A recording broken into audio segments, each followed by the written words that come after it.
Почетокот беше тежок, барем за мене, но по известно време сватив дека сакам да го надминам стравот. Не да се однесувам неодговорно, туку да се потрудам да го искористам овој период за креативно полнење и творење, за одржување на контакти на било кој начин, за престој на отворено во природа, за умствена и физичка работа, за негување на духот, умот и телото.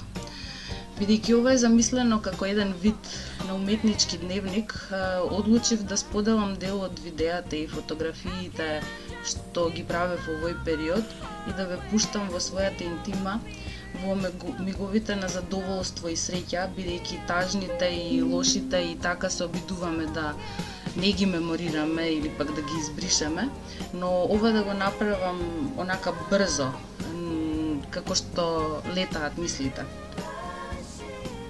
Иако како уметник изолацијата не ми е непозната и секако ми е често неопходна, како еден вид на меур во кој што се чувствувам посензитивно, поперцептивно, побудно, сепак оваа изолација, бидејќи е наметната, ми е потешко поднослива и многу ми фали социализацијата.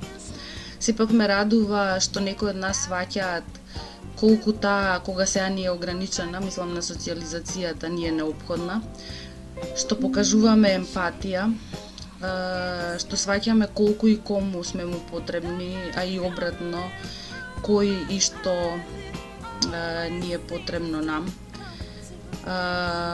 Многу, односно сосема случајно, на самиот почеток ја препрочитував Декамерон и каква коинциденција, нели тука станува збор за кугата во Фиренца во 14-тиот век и тој дел ми беше нелагоден за читање, но главна е пораката што ја дава книгата, да се ужива во секој миг од животот и да се критикува лажниот морал.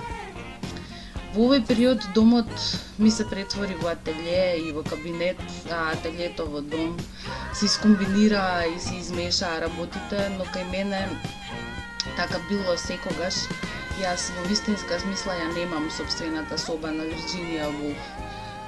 Сепак немирот и страста за творење се постојани. Ние уметниците како да се наоѓаме во постојана состојба на напрегнатост.